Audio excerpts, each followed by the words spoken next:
Welcome. My name is Dan Nackerman. I'm the Executive Director of the Housing Authority of the City of Salt Lake.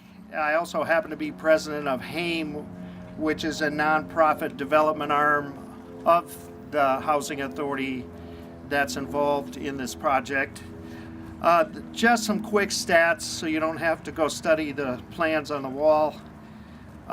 It's a $14 million permanent supportive housing project. It's hard to do permanent supportive housing. It's not quite what it sounds like. But it's not a homeless shelter. It's apartments for people perhaps coming out of homelessness or perhaps just very low income and needing some service. We are one of the developers in town, if you will. There are some other great permanent supportive housing developers like First Step House and a group called Form and With Road Home is doing a project that we're helping to support financially. This project will be primarily micro units, very small units on purpose, relatively innovative but at the same time simple design, huge amount of ground floor space for services, and even including some medical related services. We call that ground floor curative space, which sounds a little bit like social engineering, but that's really what it is. You know, raised gardens, clubhouse, kitchen, a pet area. Pets become very important to some of our populations. Computer learning center, a remembrance garden. We have this, by the way, we own that site right across the street, which happens to be 100 units of permanent supportive housing. But remembrance gardens for permanent kind of remembering of people that have lived there. Unfortunately, we even have something called a bake room, which if people are coming off the street, it's a room that turns very hot and belongings go in there to ensure no bed bugs spread. And of course, this project and property will be green galore. That doesn't mean medical marijuana, it means very energy efficient. We'd like to say quick thanks, or it's my job to say quick thanks to some key players. The City Hand Department loaned about 1% of the funding. The City RDA, and we're going to talk about this a little later, loaned about 4% of the funding. Federal tax credits, which you've heard, low-income housing tax credits, LIHTC, 9%, 4%, all that kind of stuff, really funds almost 70% of this project through UHC, and Grant Whitaker is here who will talk about that. The Olene Walker Fund with Daniel Herbert Voss and Shelley Glines have funded about 12% of this through federal home. And the U.S. Department of Housing and Urban Development, our primary funder, has funded almost $9 million in subsidy on this property over the course of about 15 years. Some direct partners, I kind of feel bad that I'm up here because Give Development is our developer consultant doing a lot of the work. Chris Parker is here. This is some excellent architecture, as you'll see, by Architecture Belgique. Alex Stoddard is here. Fantastic general contractor, Wadman Construction. Even the last 48 hours, they've been fantastic. That's Tyler Holen, Dallin Chambers, Mark Riley. By the way, we've kept the costs down on this project. You may have heard about tax credit projects costing $200,000, $300,000, $400,000 a unit. Our costs are less than $140,000 a unit total cost. That includes soft costs. Goldman Sachs is a big investor in this property, and the Urban Indian Center is providing a lot of the services once we open. Cy Julian is here, and as well as some of his fans. Tiffin from Give Development has done more work than anybody standing here. I want to especially recognize Tiffin in the back corner. What do you suppose? She's in the back corner. we're going to recognize her at our next board meeting. But see, these are some of the individuals that have invested a lot of their time. Tiffin, Zach Pau, our Director of Homeless Services, Chris Parker from GIVE, Danny Walls from the RDA, Tammy Hunsaker from the RDA. I should have said Tammy's name first because she did more work than Danny. Mayor Biskupski, who's going to speak today, has really led this kind of idea for housing beyond the initial homelessness. And I was on her Blue Ribbon Committee, which helped spawn this project. State Senator Derek Kitchen was supportive of this project early. Council members in this area, like Aaron Mendenhall and Anna Valdemoros, did I say that right? I shouldn't have asked. Brittany Dabb, our Deputy Director, and I am almost done with these names. Rod Newman, who's doing this Echo Box next door. I don't know if Rod's here, but this is going to be one of those container apartment projects like I saw in Los Angeles when I was working down there.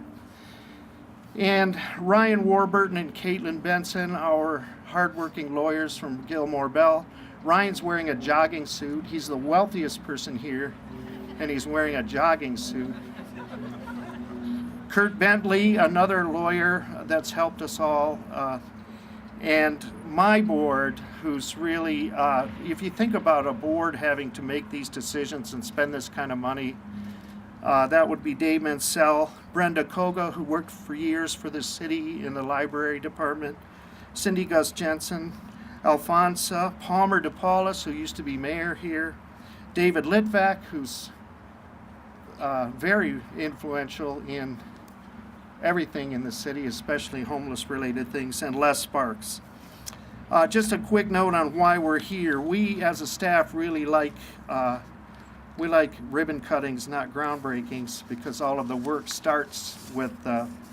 But we started this looking under the mayor's leadership for the next steps out of homelessness, and both the state of Utah and the city were telling us to do the same thing. Let's have some housing for people that are not middle income and not necessarily on the streets. So Chris Parker found a site you're sitting on here that was falling out of a previous developer's hold, and it was relatively inexpensive. And for some reason, some people in the room started calling this site the Devil's Daughter. It turned out there was a bar next door named Devil's Daughter. So for the next couple of months, it was very strange to be in real estate meetings saying, can you give me the pro forma for Devil's Daughter? But we decided to rename it kind of from here to here. Yes, and that would be Pamela's place.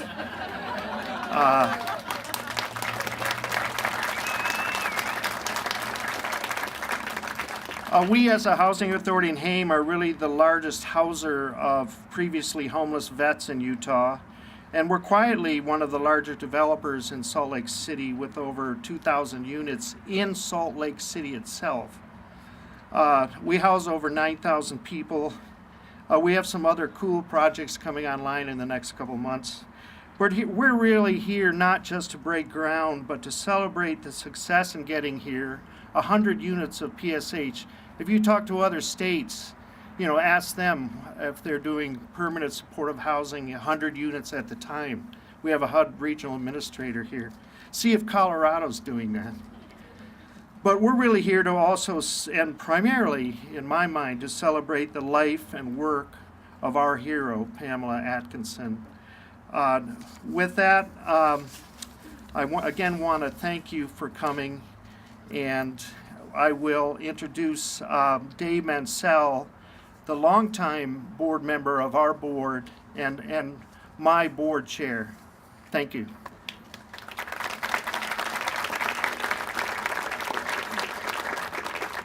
Thanks, Dan.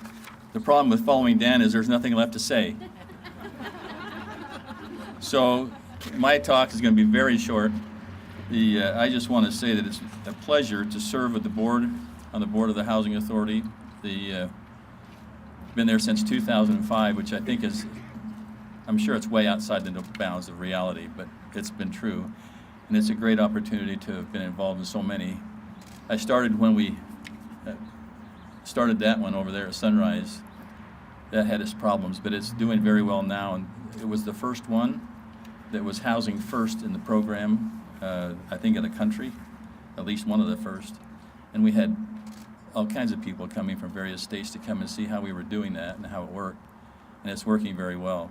And as we continue to help those who are challenged, it feels good as an individual, it feels good as a population, I hope, that we're helping those who are most in need.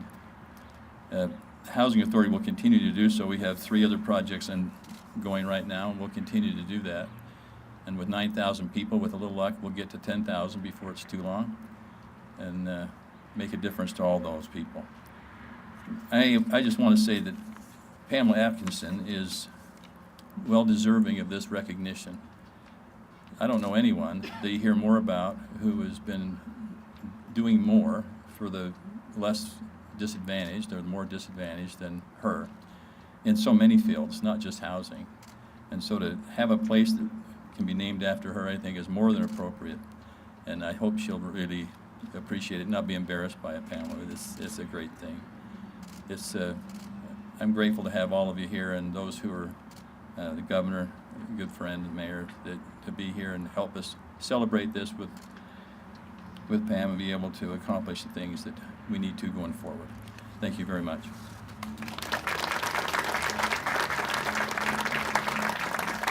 I'd like to introduce Evelyn Lim. HUD, as you may know, is a cabinet-level federal organization, and there are regions of HUD.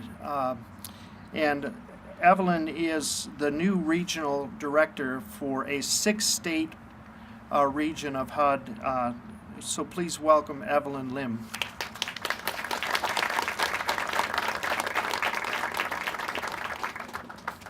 Thank you, Dan.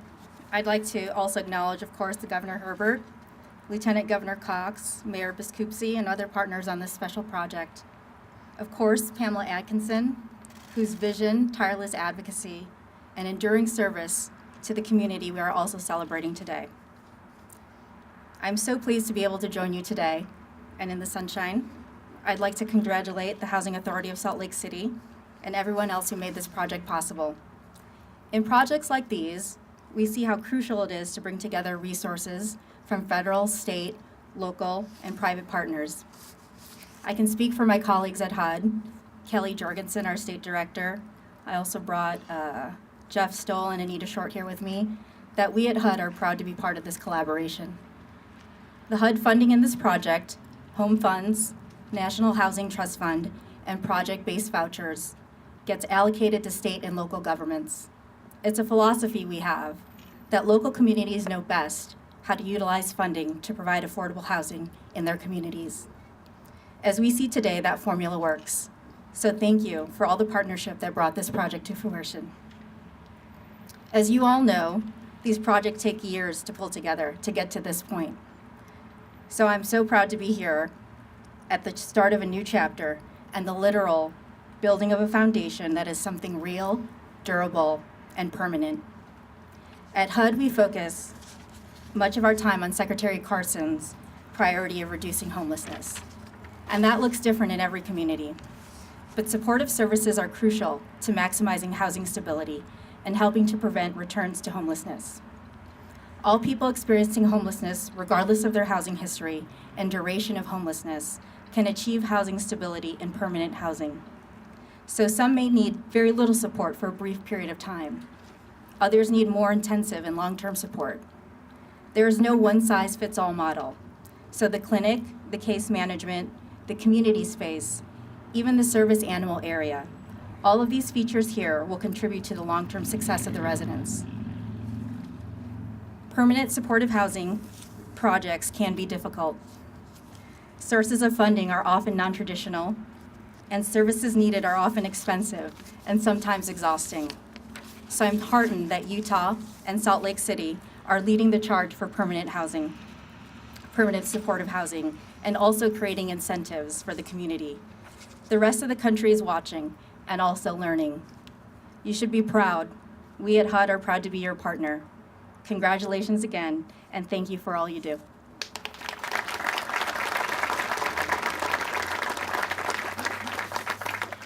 I started to tell how this project came about, and I skipped over some things on my notes. I don't know if she's here, but in one of the Mayor's Blue Ribbon Committee meetings, we had to move so fast. I kind of said, how are we going to fund this?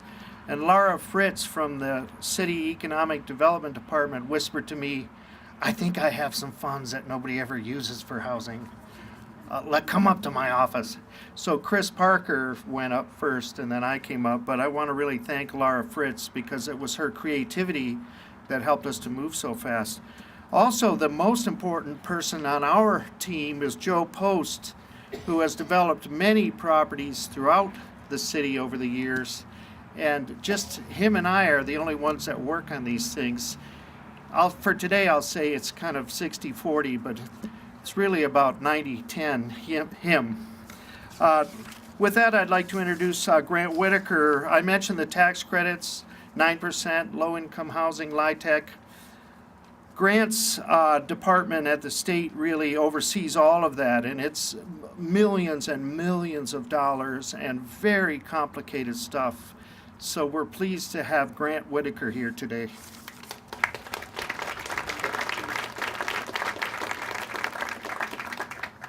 Thank you, Dan. I personally like the construction aspect of these things in the beginnings of these, the groundbreakings, because the food's always better.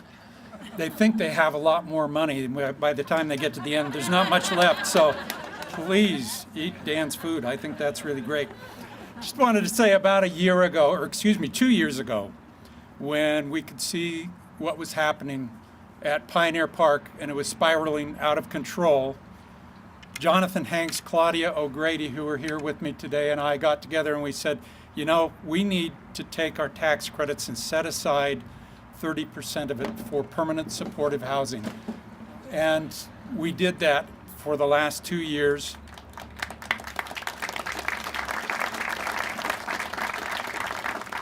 The first year we got a lot of applications for it. This last year not so much, but I think it's because there's only a limited amount of vouchers. And the people who will live here, it has to enable them to be here without a job. Because a lot of these people are coming off of the street. They're coming there with issues, whether it's addictions or alcoholism or mental illness. They have to be able to live here and then have the services provided to them. And that's what this project will do. So we're very, very honored to be a part of this project. We're very honored to work with many of you fine people, and the Housing Authority is one of the best developers, biggest developers we have in the state, and really doing a remarkable job. So just want to say to each of you, thank you and congratulations on this. We look forward to the next stages of it. Thank you.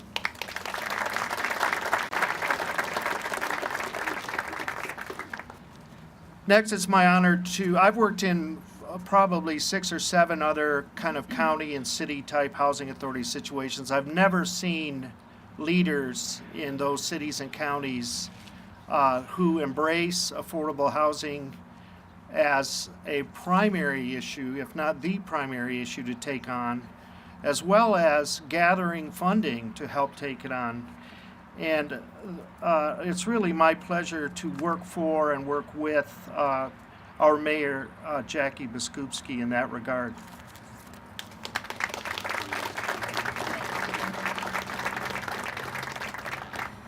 Thank you, Dan. It has been a journey, and a great journey, so thank you. As some of you may know, this project is close to my heart. When I took office, it was clear that one of the things we needed to immediately begin to tackle is how are we going to transition people from our new resource centers to housing? And what does all of that housing need to look like in order for us to be successful? We understood that people who were experiencing homelessness have varying issues to tackle, and And in some cases, people need more assistance than others. So as we were moving through the resource center model and the progress we were making there, I brought together the Blue Ribbon Commission in 2017 with the idea that if we bring everyone together, the bankers, the developers, the state, the county, the housing experts on my team and others, we should be able to show a path forward that could be replicated by other communities.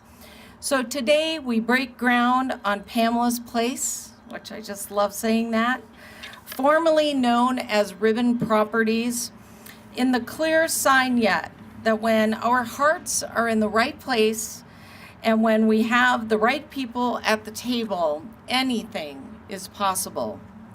Pamela's Place is one of 3 permanent supportive housing developments that the Blue Ribbon Commission advocated for to the Utah Housing Corporation, resulting in a total of 242 additional permanent supportive housing units in Salt Lake City. Thank you. That is significant when you think about the fact that not since the opening of Palmer Court has the community really added this type of critical housing. We see one of the projects that Dan implemented since then, and that's really been it. I would be remiss if I didn't thank Melissa Jensen, who was my former director of housing, Michael Morris from Zions Bank, and Matt Baldwin. They were key players on my Blue Ribbon Commission with Dan and Chris Parker, really helping us wrap our brains around how do we make progress. We were hoping to build about 1,000 affordable units, and we are now at 2,500 because we pushed so hard and we worked together. So kudos to the Blue Ribbon Commission team and the work that they were doing. And of course, I want to thank Claudia O'Grady with the Utah Housing Corporation, who was our advocate in securing tax credits along with her boss, who's just amazing. I also think that naming this space after Pamela, a woman who has had years of working through what it means to understand people who are experiencing homelessness and bringing so many people to the table to help and opening hearts and minds that anything is possible through love and conviction and understanding. So thank you, Pamela, for teaching all of us so well. Pamela's Place will be a space of hope and opportunity in Salt Lake City. It will be a place where those in need find the support they need to move forward. Over the past 3 years, as our work in shifting how we treat those experiencing homelessness and housing instability has brought me to a number of events and gatherings such as this, where I have had the opportunity to listen to the remarkable people who live in these housing units share their stories. As leaders, we have the power to make change, to make the impossible possible. And with friends and supporters, we can do this work. And I'm very grateful to David Litvak, who is part of my policy team. He leads policy for the city and all that he has been doing on this front with working with homelessness and collaboration. But it requires courage of our leaders, the same kind of courage that people muster up to get back on their feet. The courage to try new things and to stick with it on a journey for hope and success. As we break ground on Pamela's Place today, I'd like to thank those who have brought our community the wisdom we needed to move forward. Pamela, the advocates, the experts within housing and nonprofits and government agencies such as the state, we are truly grateful for this partnership. The dirt we move today is a testament to your work and I hope a reason for you to keep showing up every day and mustering the courage to do more. Thank you, everyone.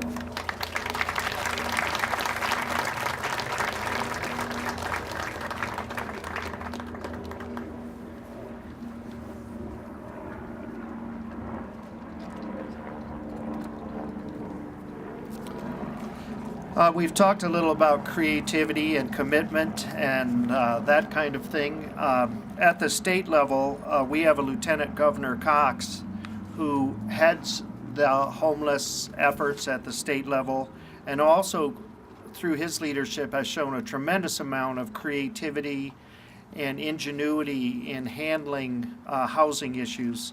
So it's my honor to introduce Lieutenant Governor Cox.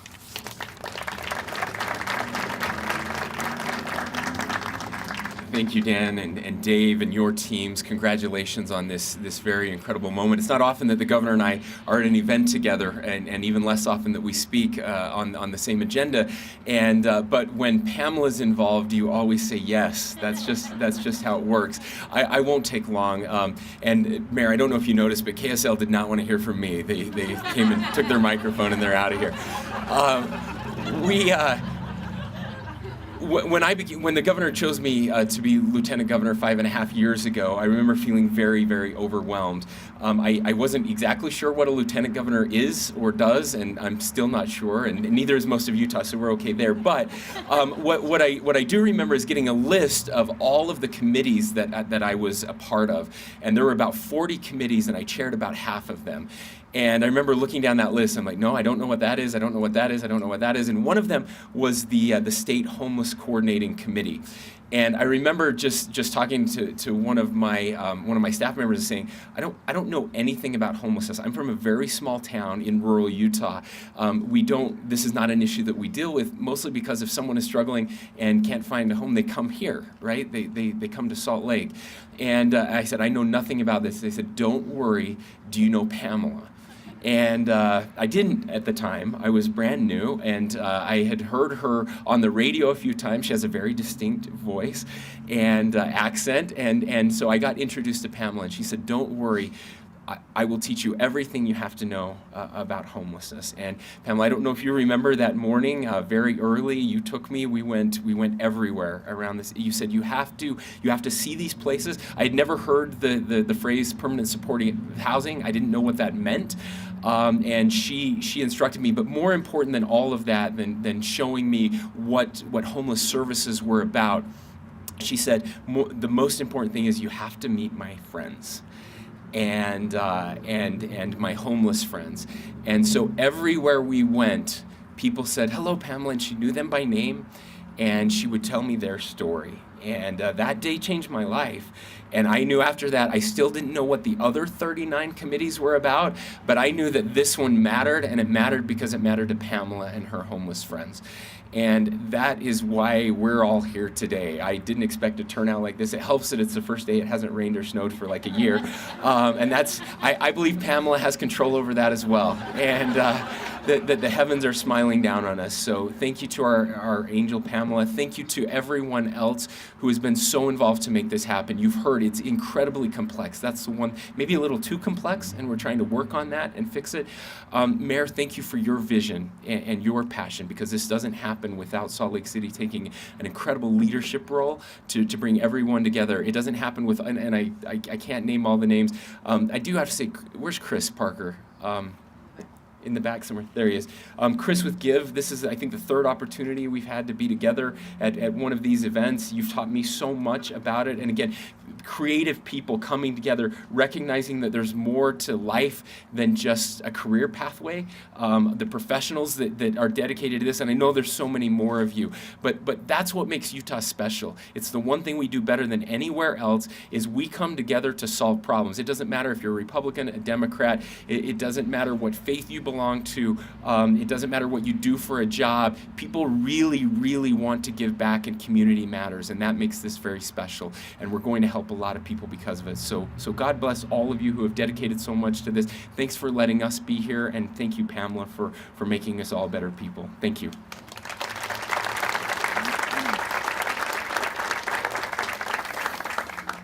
You know, in our modern society, there's a lot of talk about teamwork and about people kind of filling their role in the team and that kind of thing. My staff hears me say this not about myself, but about others. You know, if you're a restaurant in New York City with 1,200 seats, there's a head chef. There's not 6 head chefs. So occasionally in getting things done, it's really important to have a head chef. And I think our governor fits that role when it comes to housing and many other things. So welcome, Governor Herbert.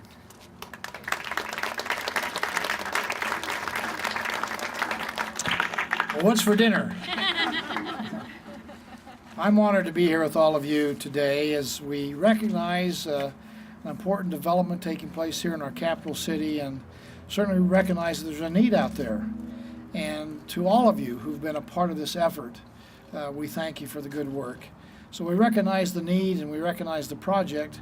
We also recognize a person who's helped bring us together, and we're all friends and fans of Pamela Atkinson. And I've just sitting here thinking, you know, this is kind of like a wheel, and we're all spokes of the wheel, getting something done, moving things ahead. But the hub in so many of these instances is Pamela Atkinson, who brings us together and ties us together. And I can tell you that she's my special advisor. She wears many hats in this community, and we all love and admire you, Pamela, and that's part of why we're gathered here today. And whoever's in charge of weather, Jackie, if that's you, thank you very much for giving us a sunshiny day. Let me just mention a couple of things which I think are worth mentioning. Again, in regards to Pamela, I don't know if all of you know how many programs and buildings which are associated with Pamela. This is not an exhaustive list, but it does give you at least a flavor of her involvement in our community at large here.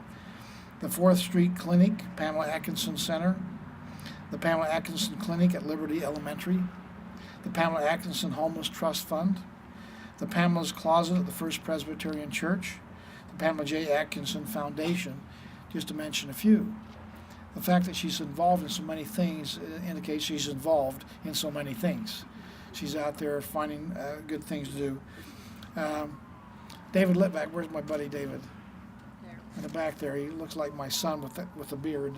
My son hasn't got a beard, but anyway, David would know this. Anne Frank, a very famous person, wrote the Diary of Anne Frank, and it was a casualty during the Holocaust. But she, in writing, talked about it doesn't take but a moment for somebody to get involved in doing something positive, doing something good. We all have restrictions in our lives and what we have to do and limitations, but all of us can be starting to improve the world by just doing it now. That's Pamela. She sees an issue out there. She doesn't say, gee, I wonder why we have that problem. She says, what can I do to go about solving the problem?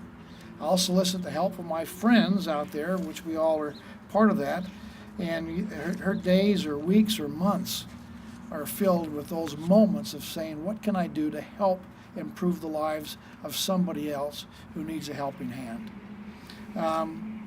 She's advocated for the homelessness, as we know. She's been involved in the Rio Grande Everett here that helped clean up this part of our city. She's been fighting pornography. She's trying to help people who have got substance abuse problems and help them get out of the misery that drug addiction. She's been a champion for housing needs throughout the state, and so many different ways of helping to lift people up. And all along the way, she talks about her friends. Lieutenant Governor talked about, you got to take you out, introduce you to some of my homeless friends. Everybody's a friend to Pamela. No matter what your station in life, you're her friend. She understands, in fact, that whether it's my homeless friends, my refugee friends, my friends at the clinic, my friends in poverty, everyone is her friend, and that's how she treats everybody. With that kind of respect and that kind of love, it's a lesson for all of us. Is there any doubt in anybody's mind why I refer to, and many of you do too, that Pamela Atkinson is the Mother Teresa of Utah?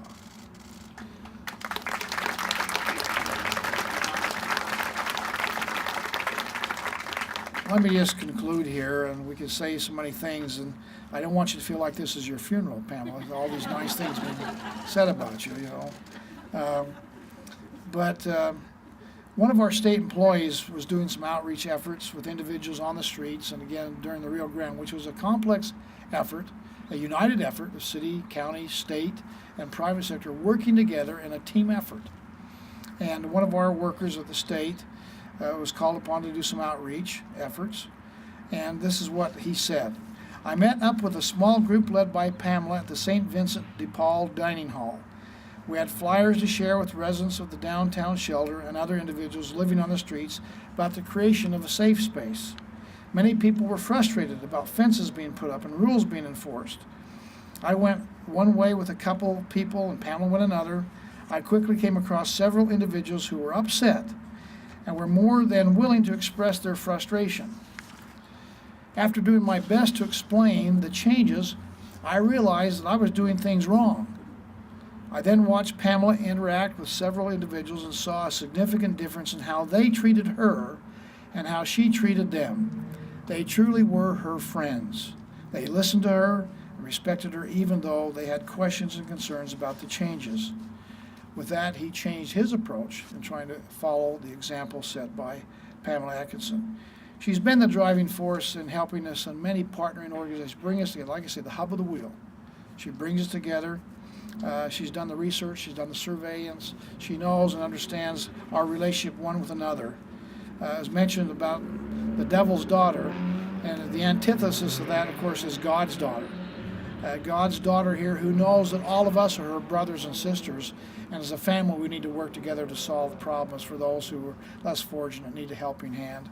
So we appreciate, Pamela, your leadership. We appreciate this project and all who've gone into this effort to bring to pass not just a shelter place, but a comprehensive, affordable housing that gives treatment and counseling, helps people help themselves and have a better future and a better tomorrow. So we thank all those who've been involved, and we appreciate Pamela's efforts in all this and many, many others.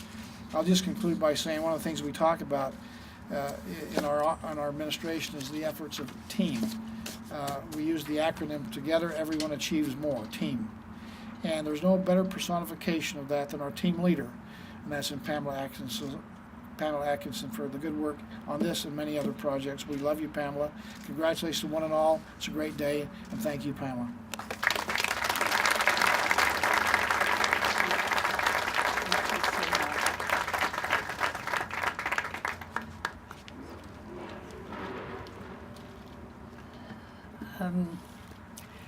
Well, I'm just a tad overcome. I did have some notes that I typed up last night. They're sitting on my kitchen table. So I'm so glad we have the blue sky. It doesn't seem so long ago that we were praying hard for rain and snow. And when you sent out a tweet, Lieutenant Governor, about the amount of snow you had down in Fairview, I began to feel just a tad guilty about praying so hard for rain. And so I did pray for this, yes. I just want you to know that. And Governor, I appreciate your words. It's truly been an honor to work with you as part of your team, with you as the leader and the Lieutenant Governor, and Justin Harding as the Chief of Staff and all your senior staff. I'm just honored and have learned so much from you and from your whole team. It's been great. I was trying to find something symbolic in the fact that these have blown down. That remains standing. So the symbolism that I come up with is all of this is important. The people and the details and everything, but the most important stays standing, and that is the building that's going to house 100 of our homeless friends. And that's the most important issue here today. Thank you, Mayor, for your vision and the Blue Ribbon Commission. Dan, you mentioned Sunrise Metro, and you mentioned when it opened it had problems, a few problems, and that's true. My phone rang so many times with pleas of help from residents, and it was a rocky start, and had to rush down here to stop people being evicted. But you made changes, and now it's run beautifully. And the only times I get calls from my formerly homeless friends over at Sunrise is when they call to say, how come we haven't seen you down? You need to take time to come down and see us. Or, I have a doctor's appointment and I'm very anxious. Could you please take me? And those are the good calls. I'm grateful to all of the people who have been involved in this project and the fact that it has been speeded up because the need is so great. When I ask my homeless friends, what do you need? They'll say, I just need a roof over my head. I need housing, Pamela. I just need a small room. That's all I need. I'm happy to share a bathroom. I'm happy to share a toilet and a shower. And for many of our homeless friends, those needs are small. And that's why this project is going to be great, because housing does come first. And through the housing developments, we have been able to turn people's lives around. Well, the governor knows how important housing is. The mayor knows, the lieutenant governor knows, you all know, Tara Rollins knows, the legislature knows. And they apologized profusely at the end of the session that they took out that $24 million. And at the last night of the session, I made it clear to them at 9 o'clock at night that apologies are not going to help. You didn't bring forth your commitment. So they said, well, we'll try to get some money in the special session, but absolutely promise next session you will have priority, all of the advocates for housing. And I said, can I believe you? Oh, yes, yes, they said. So you are witness to the fact that they promised this, and you know where you're going to be advocating and what for next January and February. We appreciate all of the providers. I feel part of so many teams. Some people ask me which agency I work with, and I work with so many different agencies, and I am grateful to be part of their teams. A couple of sessions ago, one of the legislative fiscal analysts, after I testified, asked me who I worked for, and I didn't know what to say, but I remember what somebody else had said, and so I finally said, I work for God. And that was acceptable, actually. It went down all right. So, and we got what we wanted at that point. But thank you to everybody, from the state to the nonprofits, to my church, our two pastors are here, to everybody who's part of the team. There are so many agencies. We've appreciated how you have turned people's lives around, what you have actually done to make a difference in people's lives. I had an enthusiastic greeting from some homeless friends who came over from Sunrise just a bit ago. It has truly turned their lives around. They're not out on the streets. They're not in bad health. And this remembrance garden that will be part of this, when people come into housing, sometimes they do have chronic diseases, but they can be better cared for and have a few extra years of life because we all cared and because we made a difference with housing. Our chief leader of caring for those who are vulnerable is our governor and lieutenant governor. And they really care about these issues. They care about what happened on Rio Grande. They care about everybody. And yesterday I was at a prevention of child abuse conference for faith leaders and talking with somebody from South Carolina. And one of the faith leaders who was there said to the South Carolina person, do you have a governor who cares about everybody?